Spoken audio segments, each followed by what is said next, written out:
Hi, I'm Angee. And I'm Jaime. Taking care of our mental health is the key to happiness.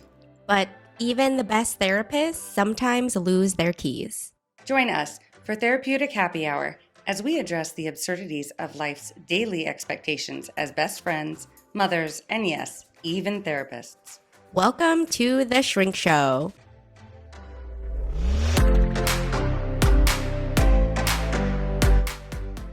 You being the more logical of the two of us, you've always had this innate ability to differentiate between what is yours and what is someone else's, which I think is also kind of, like we were talking in another episode about how you will read all of the people's things and you will go to their websites, whereas I won't because I don't want them to become to I don't fuck want you. Yeah. But I think I have the logical standpoint because even my brother said earlier today, he's like, you can explain things that he 100% disagrees with, but I can explain it in a way so he understands where the opposite standpoint comes from. And I think that is not a quality that everybody has, that I'm realizing the more even clients I work with, because I've worked with some clients who believe polar opposite of what I believe in, and I've worked with a white supremacist person, and they were explaining to me how we shouldn't. He's like, I'm not racist, but I just don't think it's appropriate to be mixing races. But I'm fascinated why he chose you. Well, he didn't choose me. I was in an agency, so he was assigned. But what was interesting, when you do say that, I did, first session, I was like, so, I've noticed that you have beliefs, and I am a woman of color. We do have males who are white, who are therapists, that I would be happy to transfer you to. Also, white women that I would be happy to transfer you to. So I, multiple times in working Gave with him this an person, out, and he chose not to. well, and I also probably could have pushed for it. I didn't really care. Because to me, I was like, this is on you, brah. I'm not stressed out about it. And Well, you also love challenging people's beliefs. Well, and it also, and helping them think beyond what they they think. weren't coming to me. What was also fascinating, now really remembering, because for a minute I thought they were probation, but they weren't. They were coming voluntarily because their partner was like, you have anger problems, which, let's be honest, they probably had a little angry about some stuff. But I multiple times was like, so I've noticed you said some things, and you can tell my last name is definitely, I married a white guy. There are some things that are happening. I'm pretty sure I was pregnant at the time. Bald guy. Maybe that's what he was trying to get to your husband. Yeah. Well, unless he Googled me, I don't think he would have known, because I don't really display that. Wait. In my office. But okay, you met him face to face. The client, yeah.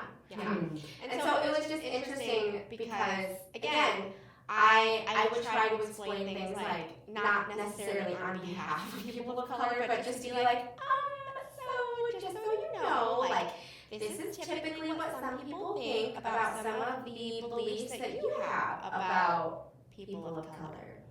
What do you think? And this person worked with me for several months. It was fascinating. And I think, even my brother was saying earlier today, he's like, you can explain things that I 100% disagree with, but I understand it. Whereas I think, as we've all caught on, we will watch the news and you just turn red and you're not even listening anymore. You're not even hearing what the other side is saying. You're just like, fuck you, fuck your beliefs, you're wrong, I'm right. But I think I try really hard to be like, okay, so let me ask questions so I can better understand. Because I don't know about you, but I forgot who, I think this was a friend of mine I was talking about. I love to debate with my one brother, a different brother who is polar opposite politically speaking. I'm currently reading a book I can't remember who the author is, so it's not going to be really relevant. But they definitely believe. I'm reading a book. I have no idea what it's about. I don't know the I wasn't author. Really paying attention, but you know what? Shout out to you, bro. I know. You're doing your thing, girlfriend. You fucking wrote it. But they definitely believe in the opposite of the social issues that I believe in. Oh my God. Okay, so. But I love to listen and read in this and moment, understand that. I am 100% certain that you are my twin flame, because you and I Prove do. it. Well, okay. Because Okay. here we go. Here we and go. I do the exact same. Strap on. Strap it on. Boner time. You and I do the exact same thing, but we go about life in different ways. Mm-hmm. Yet our underlying motive is the same. We both want knowledge. Yeah. We both want to be challenged. But I think one of the gifts that, and I'm going to toot my own horn too. I think one of the gifts that you and I really do bring to the therapeutic world, the mental health world, is this non-judgmental approach of, even though people think I'm judging them when I confront them on things, it's... Because you're a judgmental bitch. Yeah. If I could use 2 words to describe you. Judgmental Jamie. I mean, Angie, what? It's only alliteration for my name. So many. No, but I think just that therapeutic, non-judgmental approach, for whatever reason, people take it harsher from me if they don't know me. However, folks who really know me... Right. Like my neighbor, she always laughs if somebody thinks I'm judgmental. She's like, oh my God, you are seriously, I've met so many people in my life. You are the least judgmental person I know. Well, yet people seem to think I'm this super judgmental person, which I'm like, I don't understand. I get so confused. Is this reminding you? Do you remember that time we were at the bar and that gal came up to us and we somehow ended up talking to her for literally hours? Because she said Oriental. She said, and I went ape shit. Yeah, you went mama bear, and I literally leaned back and was like, "What is happening?" Because I whatever. I. But see, in your younger years, I like when you would do that, I would think, "Oh, Jamie's drunk." I probably was. You're not wrong. You're like, Jamie must not have heard them. They're on her deaf side. She's deaf.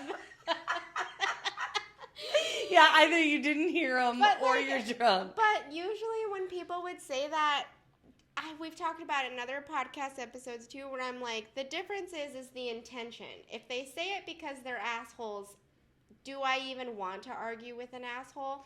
Versus if they say it because they literally went through their directory of words, their dictionary in their brain, and thought, this is the best choice of words. But see, that's where... There's a difference between... There is. ...knowing the intention behind it. But that's... And if I just don't care, I'm just... You know what?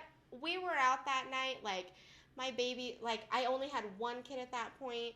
I know. I plus shouldn't... my stepson, and so I was tired. I was like, this is my first night out. I'm exhausted. I shouldn't have engaged in it, and I should have let it go. It wasn't a big deal. It was funny for me. But that part, I that part of find me. It funny. So when somebody does say something offensive, so here's how my brain works. If I say or do something offensive, mm-hmm. if no one calls me out on it, then I don't know. Yeah. And I am living in the passive-aggressive capital of the motherfucking world mm-hmm. by living in the Midwest. I am not a passive-aggressive soul. I don't understand passive aggression. To me, you say what you mean and you mean what you say, and that is it. It's not a, hey, you seem like you're struggling, and then the person smiles and says, no, I'm fine. And then they talk shit about you behind your back because you didn't offer to help them.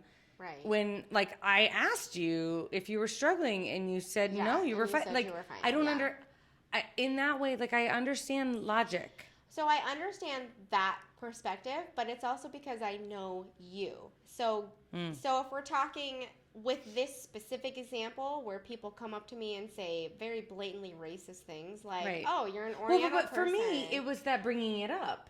Right. Like, I assume maybe... Or she did the same thing. You remember this person came up and was like, let me guess which one you are. And then she started spouting out like, oh, you're Japanese, you're Chinese, you're like, oh, I get it right every time the first time. Damn it, this is the first time I got it wrong.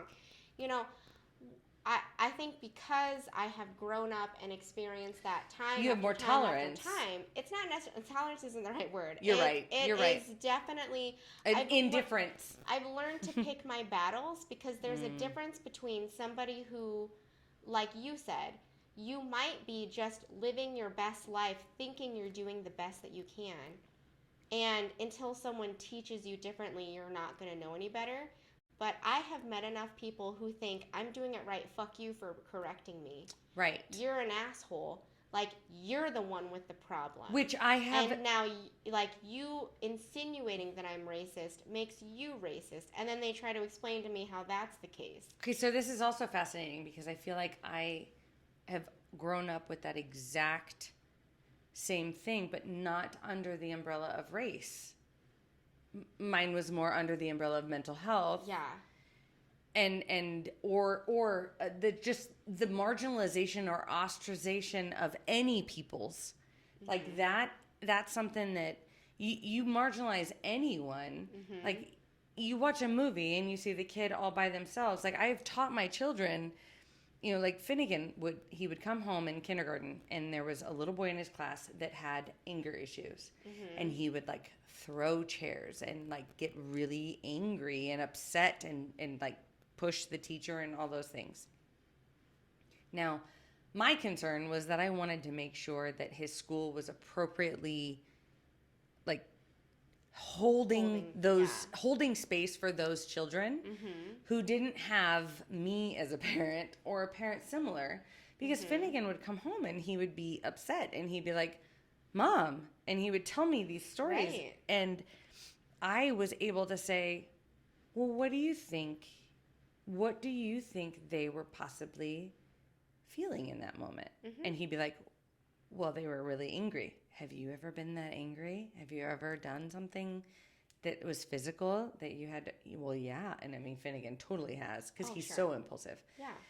And I was able to remind him to hold space for this kiddo and to be present and like, I don't know, maybe this kiddo needs a friend. Yeah. But for me, I err on that side of positivity of I'm going to give you an option to not be an asshole every time. And that's that non-judgmental side of, I'm sorry, miss, Oriental is not an appropriate word. We don't use that word anymore. And you said that, and then she goes, well, what was the right word to say? Like, I think she said something bitchy like that. Like, what should have I And so said? then it was that conversation of, now I'm going into teaching mode. Right. Or, and you did. You definitely went teacher hat on her, and I don't think she was... And then there was a point in which we both said, we're both clinical social workers, so are you ready for this? And she chose to stay. She did choose. She goes, no, I'm curious to hear what you two have to say, because it is polar opposite of what I believe in. Because she said all that. She was like, I believe in this. I believe in this. Politically, I'm here. This is what I feel about the president at that time. And so at that point, we're like, okay. We were like, okay, are you ready? Like, we even gave her an out. Just like even with my client. Yes. Where I go, I'm just letting you know, clearly, we don't align. Are you willing to continue this dialogue? And she said she wanted to. And we said, okay, well, strap on, girlfriend. Right. Because it's going to get real. Yeah, I'm not going to pussyfoot around. I'm not just going to tell you you're the most incredible person in the world. Now, I very much like to build people up. Right. But I'm not just going to pussyfoot. That's interesting, because I think, like, with anybody who I speak to who are opposite of me, I don't necessarily say, like, oh, that's not who you're aligned with, or, like, that's not what I see for you. I always come at it like, this is what I believe and why. And then I'll question and say, so why do you believe fill in the blank that happens to be opposite of me? But I'll say, why do you believe that? Then they'll say it, and I'll say, did you ever consider XYZ? And I'm only saying it because, and typically the examples I always bring, whether with my clients or with personal like debates, or this lady at the bar who happened to want to talk to us, is it always is personal experiences or client experiences. Like it's based on personal experiences that I've touched. Nothing that I've read about in the news, nothing that I've read about on an mine article. are too. Like I'll always do that because I think people get very like, oh, that's just that one example that Fox News said. Right, but you Or can't that deny such and these such real Instagram stories. said. And I'm like, I get it. I agree because it's hard to read between the lines. But I will give you real life examples that in work I have had real life people or me as a human have experienced. What do you say to that, friend on the other side? And that is where I struggle the most when someone continues to almost combat me in the sense that, well, that story's an outlier and that's not the like real the world. Exception to And the then rule. and then they continue to argue with me and like I got into this argument with a friend about Medicaid folks. Medicaid, yeah. And how, they're all freeloaders and like Social Security and they're all freeloaders. And it was this like, I'm sorry. Oh, yeah, and you probably got defensive because your mom's on it. Well, and not only that, but I got defensive because I've literally walked into 1,000 of those households in my career. Yeah, we've met them. We've seen their faces. And if there's any expert you're going to trust, you're trusting news folks that you've never met, that you don't know anything about. Who are selling a headline. You're trusting politicians who are making six, 7 figures easy versus a close and dear friend whose job it literally is to help these folks.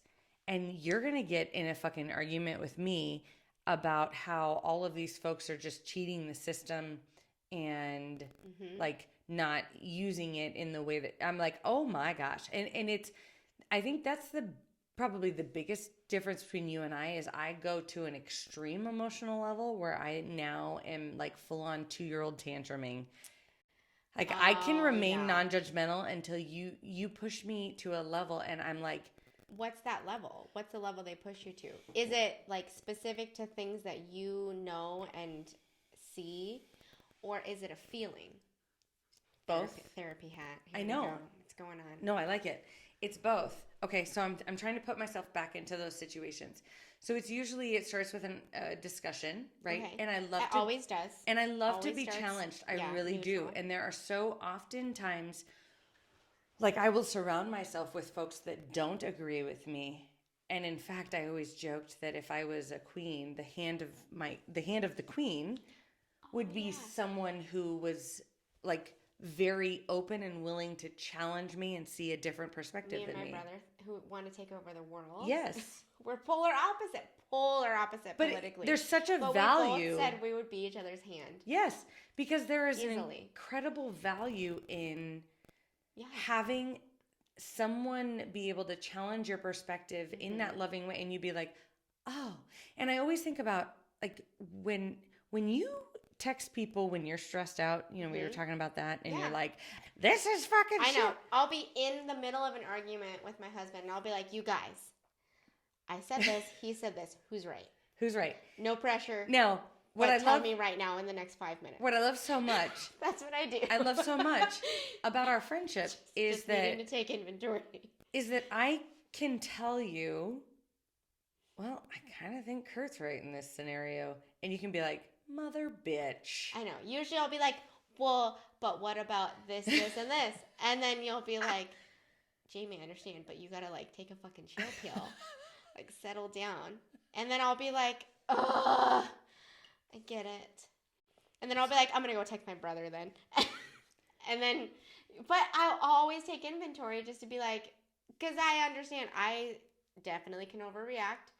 But you want to know when you're overreacting versus when you are justified. But so you know how to proceed. But I know you guys will call me out when I'm reacting based on emotion. But how many folks have you met that will text a funnel? That will text that same stuff and all they want is for you to say, he's a fucking asshole.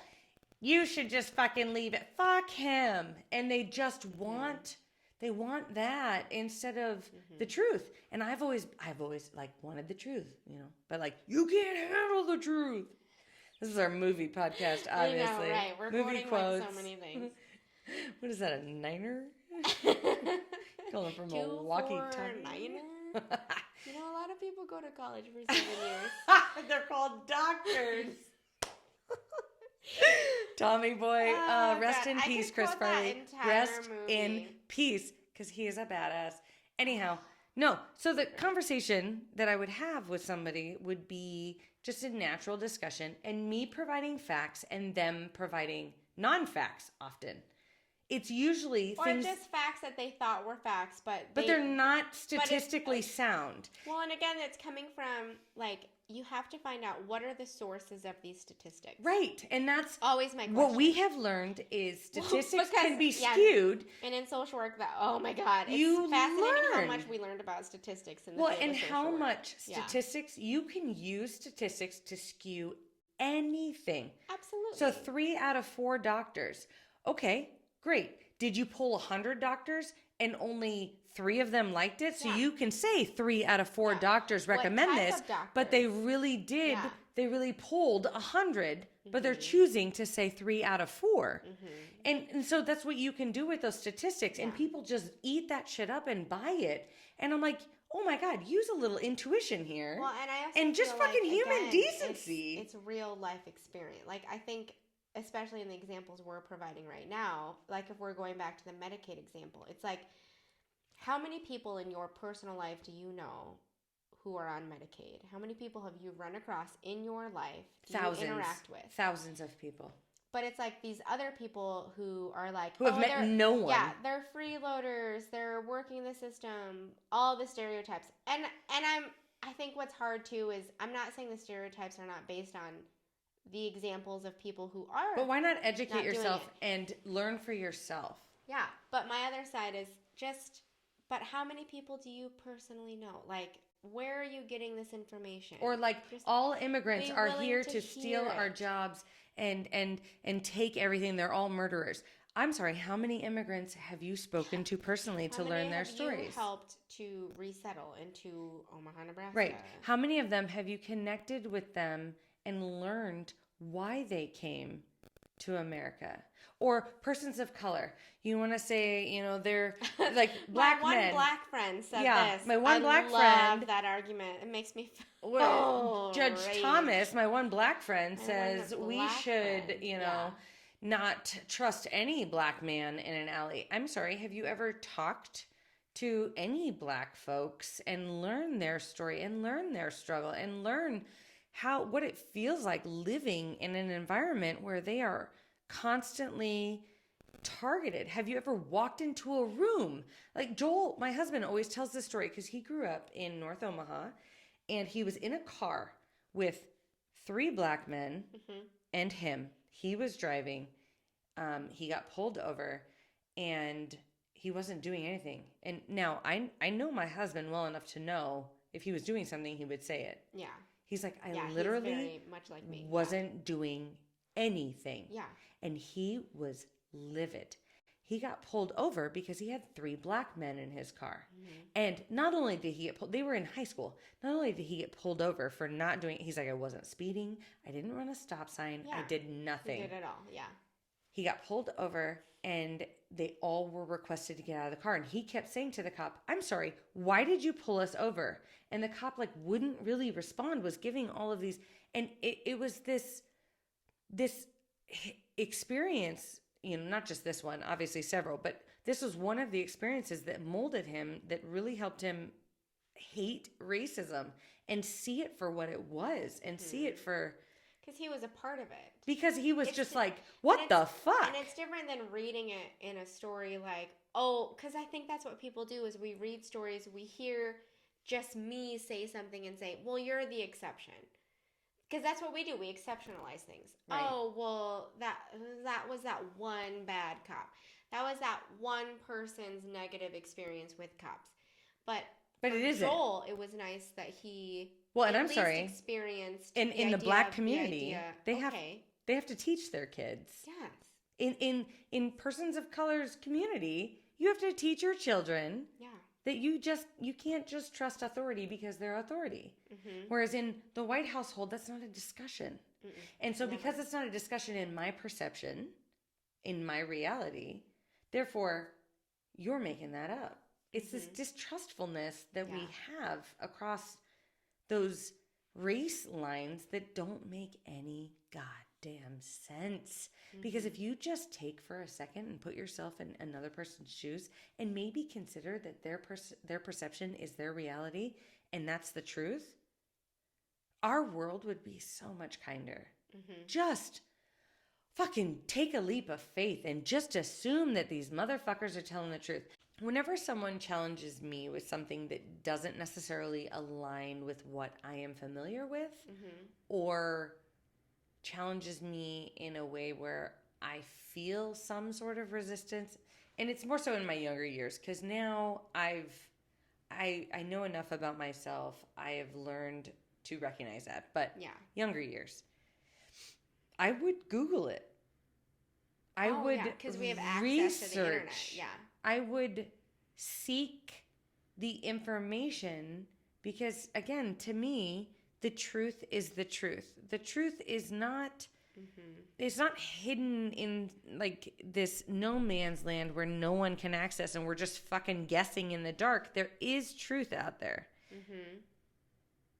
And if we can wade through all of this perception, we can find the truth. And I think that's part of where my eagerness to learn from others is I don't give a fuck about your perception unless it helps me reach the truth. And that's where when I know that someone's perception is misinformed and I'm trying to help them reach the truth, and they resist me and turn me into the enemy, that's where I'm like, what the fuck? Now I am slowly learning how to let that go and recognize that their journey is their journey and where they are is where they are. But as somebody who is very eager to help people get on the path that they, that would help them be their best self, I'm like, this doesn't align with who I know you are. Or this doesn't fit with my mindset. But I like how you phrase it as like align with who they are, because that's where I always come back to what we've talked about is seeing them for who they are. I think what I do, and maybe this is why people hear me better than you, Probably. is I see where they're at. I'll see where their soul's at too. I'll be like, yeah, girl, you want to get here. But you're here. That's fine. Because you're refusing to, you don't want to like clean up that generational trauma. You don't want to clean up why you're holding on to that anger or prejudice about fill in the blank. That's fine. Whatever. Some people want to do that. So I'll see it as, okay, I understand. I'll see why they came to that conclusion. I'll see why I came to my conclusion. And I'll just hold space for both. And I'll just say, okay, so I get it. That must be really frustrating. Like what I'm telling you is probably sounds stupid. Probably. And then I'll be like, I understand where you're coming from. I am just going to incept you with my knowledge of there's also a few people that like, because they're talking to me because they probably know me and trust me. So I'll say, I'm just letting you know, I know people who know da-da-da-da-da, opposite of what you believe in. I'm just going to leave it there. You just stew on that. And then I'll leave it at that.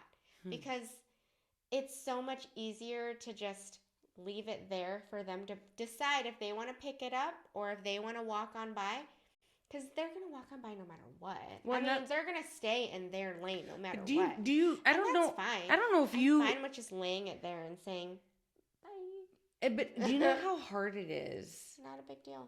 Like it takes. It's seeing them for who they are. Haven't you always? You're the one who taught me that. Like, see them for who they are. No. I know. Yeah. However, you're like, yes, but you're wrong because. No, there is not. But you're wrong. No, I'm kidding. You are 100% right. I think, like, for me, I see them for who they are, but I also know that I am a fucking volcano. that is supposed to challenge the world around me and destroy the shit that isn't producing life in order to help new life. And it took me years to realize that I am a catalyst of that. And I have lost so many relationships. I have pissed off so many bosses. I have been written up so many times. And what's fascinating about all of that is... I've had never of those. Right. None of those. But what's fascinating to me about all of that is it's never come from a place of, I hate you. I am not willing to confront what you confront. I'm not willing to go the distance. It always comes from a place of, I know what you are capable of. Like, let's say you and I are running a race, and we're running this race and you fall, and we're a mile from the finish line. And you're like, just leave me. And I'm like, no, I don't want to leave you. And you're like, just fucking leave me. My leg's broken. I'll be like, it's not broken. You're capable. I can't breathe. No, you can breathe. You're talking to me. And you provide excuse after excuse. And I am arguing with you saying, I will do this with you. Like, you're not alone. Let's do this. And then you end up like fucking kicking me away because I'm the asshole for expecting you to finish this race when I know, having gone through the race before, you're going to feel this overwhelming sense of satisfaction if you go through that race. Yeah. But now this makes me think, hopefully your battery is going to make it. But now this makes me think this is why we parent the way we parent, because we've talked about how we parent differently but similar. And the way I do it is always, I will always hold space for you.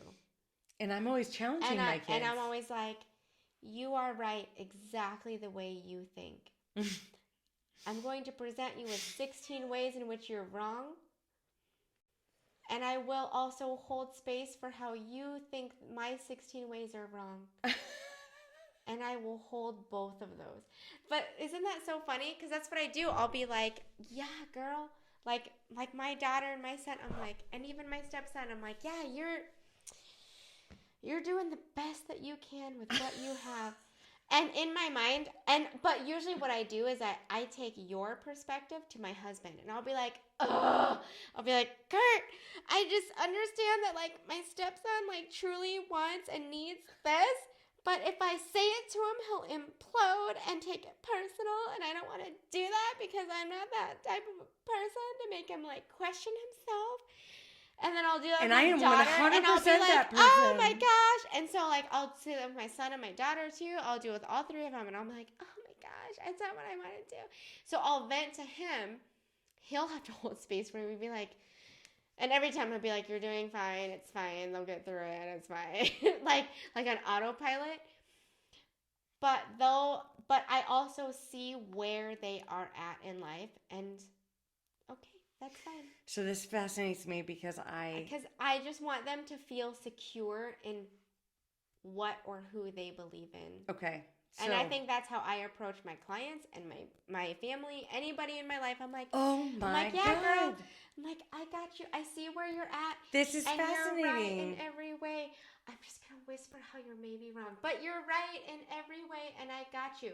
But you're like, you're wrong because I believe in this. Did you ever think of this perspective? But I do love you, so do you want a hug after I just said that to you?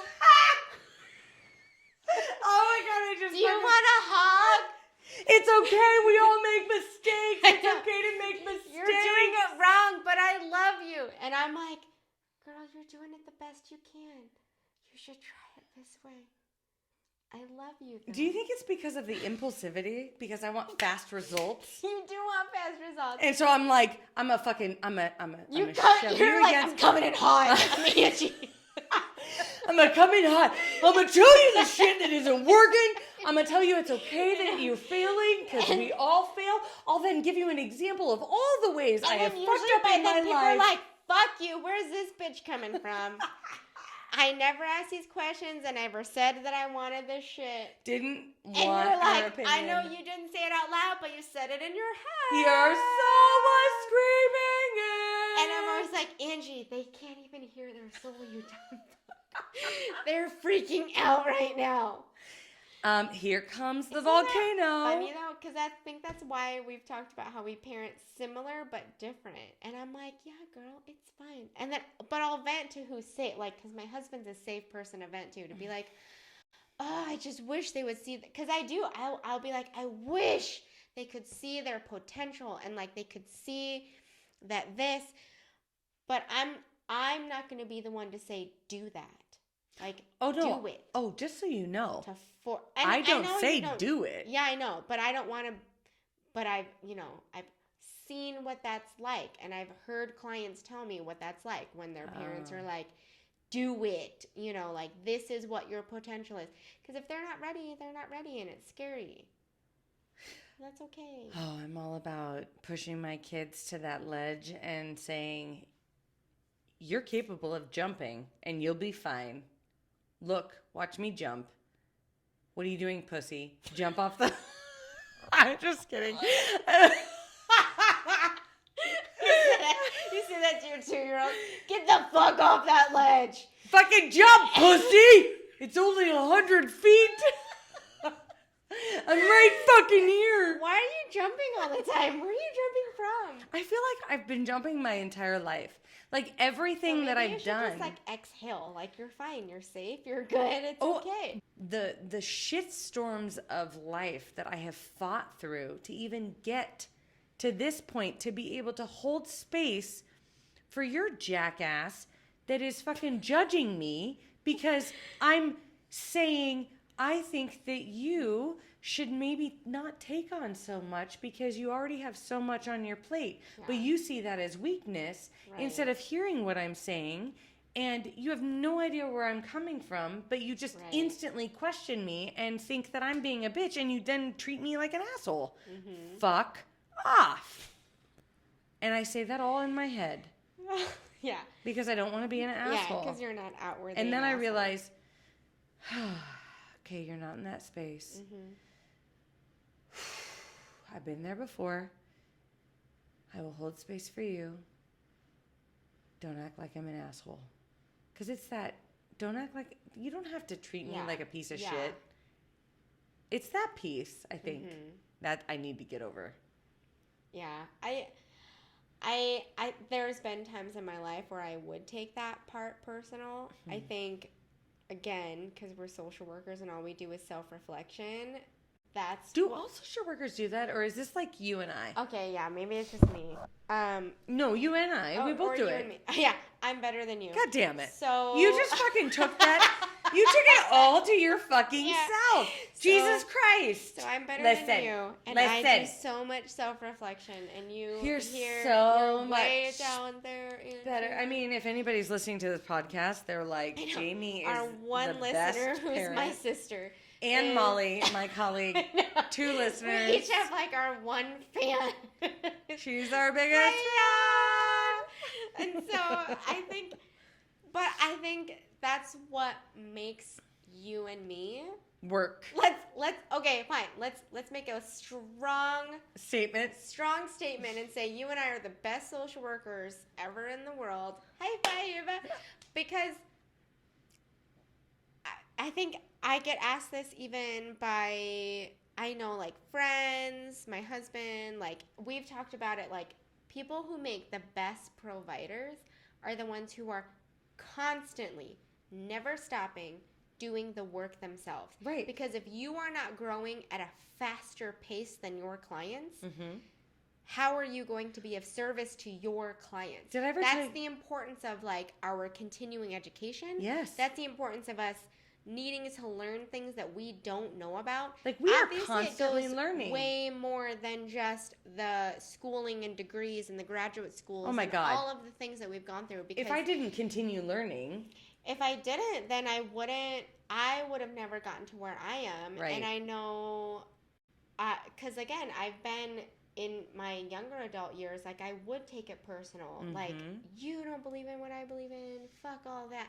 But now I'm just like, it's fine. Like, because now when I take the perspective of ongoing forgiveness towards people who are doing everyone, I tell this to all my clients. Everyone is doing the best that they can with where they are at. It has And what 100% they have. nothing to do with you and always to do with them. But we are, I think, culturally and societally programmed and tricked because our parents didn't know any better and our parents' parents and blah, blah, blah, blah, down the line. We believed that it had to do with us. It never has had to do with us. It never does. Never, ever does. And when I realized that, and I'm like, oh, fuck, I got to tell this to my clients. As soon as my clients reach that epiphany, Healing. Healing. So many times they don't even need me anymore because they're like, I used to think this, like, my bad day at work had to do with me. My bad day with my kids had to do with me. My bad day with my boss had to do with me. Because obviously, I'm failing. It doesn't mean that they can't stop learning. It doesn't mean that they can't stop growing. But it just tells them, when you take on the responsibility of your own self-growth plus the person who you perceive as who has hurt you, oh, God, that's a lot of fucking work. That's exhausting, and that's impossible. And, of course, people It's unattainable. give up. It's unattainable. Nobody can be perfect. I feel like we've reached the topic that we wanted to start on in the first place, which was burnout. But we'll have to get to that on another We will get to that another time. But I do want to tell you really quick. Because that's where I think it comes from. It is exactly where it comes from. But I want to tell you, did I tell you the story about Gandhi? Have I said this? Say it again, because not everyone listens to every episode. You know what? You're right. I'm going to say it again. Because I forget that, and I'm learning. Yes. Because you know me, I like chronological. So I assume... Oh, I don't. I bounce around. Okay, I'm going to say this out loud. I assume people are like me, where when I find like a podcast or a person or a something that I like I've said, I will read all the books, I will listen to all the podcasts, I will do all the things. I listen to every episode of a podcast that they put out. I will listen to every book or read every book that they do. I'm realizing not everyone will listen to every episode of our podcast. Well, they're like me. I They know, won't. and so I'm working with people like you Yes. who make no sense to me whatsoever. Yet you love them because you love me. I do. Well, I love them because when I have the understanding of it's okay to repeat myself, because not everyone will have listened to the first episode to know that they wouldn't have heard the Gandhi story. The story So I tell them the Gandhi story. I will tell them the Gandhi story after I tell them about the universe, because now it triggered the universe. Okay. Everyone strap on. I actually, so because I had started public speaking about my life and my story with my mom, and really trying to helping professionals feel confident and not inundated by the system, and get back to the roots of helping. Like, that was the reason they got into it. Mm-hmm. And also challenging their perceptions of what is love, what is caring, what is a healthy, well, not healthy, what is love. What is a relationship that comes from love, despite the fact that it may not look like that. Right. So in doing that, it was really hard at first, because I had a script, right? Like, so my husband, he's a writer, so he helped kind of write stuff, but he would change my verbiage to something that didn't feel natural to me. Mm-hmm. And so then it became like a memorization, like an actor. And that doesn't feel authentic to me. As you've caught on from our promos, we suck at learning lines. We suck at learning lines. I can't do I can't do acting. I can do acting. I can. But I can't do acting in my personal life. Right. Like, I can act and pretend I am someone completely different. I cannot act and be false in my personal life. And even though that wouldn't be false in reading a line, it just doesn't feel organic. Yeah. So anyway, I learned that I have to trust the universe, and that what is said, whether I didn't say something that I had intended to say or it didn't work out in the way that I intended to work out, I have had to learn to trust that that is exactly how it's supposed to be for the universe, for the attendees, for those that are there. There have been times that I've shared a story that isn't a typical story that I share, and there has been an attendee that has stayed after to talk to me about that specific story because it resonated. Okay. And so I'm very much of the belief that we can have the best laid plans, and that's great. That gives us organization. But I used to feel like a failure if it didn't work out to that plan. And now I realize I am the farthest thing from a failure. I am, in fact, so in tune to my intuition and to what is supposed to happen that it's happening organically. Yeah. So the Gandhi story. Let's share the Gandhi story. When you were saying about the best therapists and social workers are folks that are constantly working. So I heard this story once about Gandhi, and this woman came to him and said, Gandhi, I need you to tell my son to stop eating sugar. It's killing him. And Gandhi said, can you please come back in 7 days? And so she was confused, but she left, came back in 7 days, and she said, Gandhi, can you please tell my son to stop eating sugar? It is literally killing him. And Gandhi looked at her son and said, you should stop eating sugar. It's not healthy for you. And the woman was confused as fuck and looked at him and said, why did you make me wait 7 days for this? Like, why couldn't you have just said that 7 days ago? Yeah. And he said, because 7 days ago, I was still eating sugar. And that has always stuck with me because I have never, even though folks get pissed off at me or get judgmental with things that I may say, I have never expected or pushed anyone to a level that I would not expect or push myself to. And that's that piece of I'm going to do the work myself. May the best man win. And if I happen to win, that doesn't mean I'm actually better than you. It just means I happen to. Low battery. Oh, yeah. I happen to beat you in that game. Yeah. And that, to me, I love competition. I love trying to beat people. I have no problem being beaten. It doesn't feel good, but I don't mind it.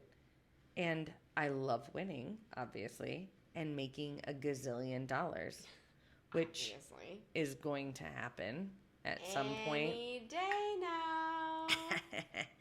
I do want to talk about my mug really quick because I saw this mug when I visited my brothers in New York. I loved it. This mug was at Vassar College. Now, I was born at Vassar Brothers Hospital in Poughkeepsie. Okay. I lived on Hooker Avenue, which I find incredible, in Dutchess County. So if this doesn't tell you anything about my life, I mean, seriously, Hooker, Dutchess, and Vassar, which is intelligent, you have to be smart. Oh, yeah. Right. I am a badass of in compilations. So many things. So many things make me up. I'm all of the things. So I had to go to Vassar College to get a shirt from my husband, of all people. And gross. I know. And this, fuck. That guy. And they had, I thought I was going to walk in, buy a shirt, and leave. Homegirl was like, don't forget to check out our clearance in the back. It's 70% off of the current price. And I was like, I'm sorry, what? Like, in the Midwest, we love ourselves a good discount. Love a and discount. A good coupon, there were so many great things. So this mug was $2.50. What a good buy. I'm proud of you. And it's T-Rex screaming. Let me do that again. That's what Is that how loud the T-Rex screams? No, he would scream so much louder, but our sound can't handle that. Mm-hmm. And it says, somebody needs a hug. And this is how I feel about those folks who are yelling at me, telling me that their truth is the reality when they have zero experience of that reality, and arguing with me about it. I feel like they need a hug because obviously they need comfort to go into what they don't understand. And I need a hug because I'm so fucking stressed out trying to provide fact after fact after fact, example after example after example, and being met with constant resistance.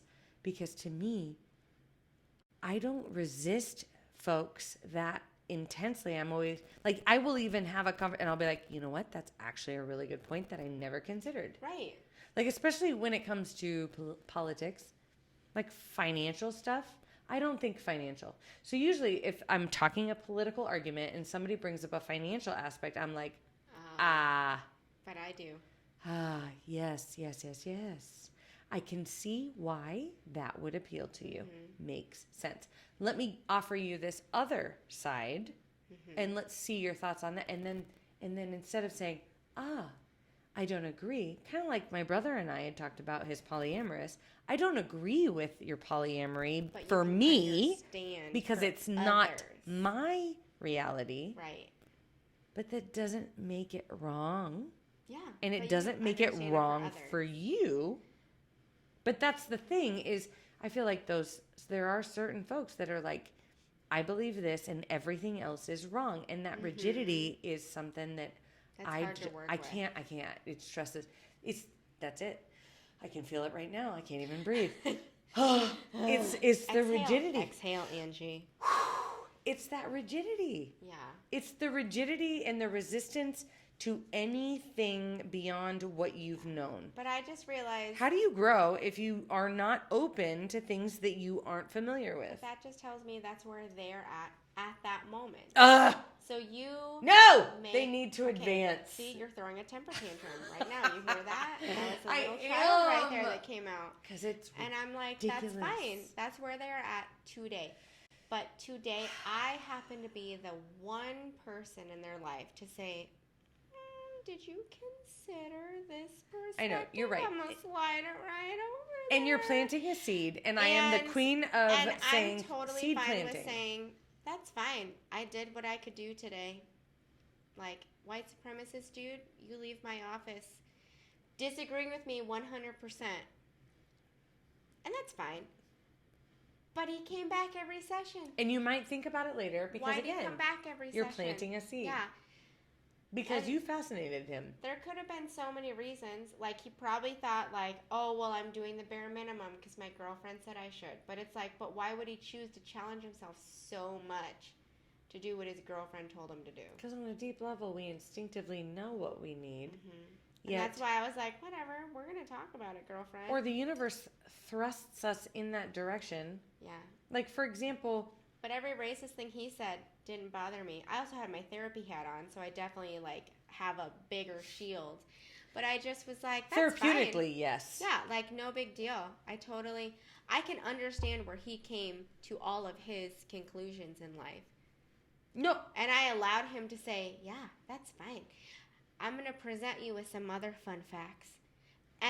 But he would even say, never knew that. Like, I didn't grow up with that. Didn't ever hear that. Never understood that. The first time I've ever heard this information. And so I'm like, okay, that's fine. You don't have to believe me. You can, and I would even say in session, I'd say, you can leave here and you can believe whatever you want. Like, you're going to go home and you're going to live your life and you're going to do what you want to do. But you can decide if you want to hear what I'm saying and, I don't know, give it a Google. Look up a statistic or two. Weird. I think we. I need to share my mug really quick. Oh yeah. Mine says, you're not on mute. But it probably is me just saying, I'm deaf, I can't hear you. Because Well- usually I can't hear people. But you're not on mute means they're talking. I know, but I'm just not listening to them. Oh. Maybe that's why you're so good at ignoring shit, because you're like half deaf. Maybe that, honestly, that could be it. I probably don't hear people, I was going to say 100, but maybe 50% of the time. 50% of the time. I probably don't hear people 150% of the time. I'll drink to that.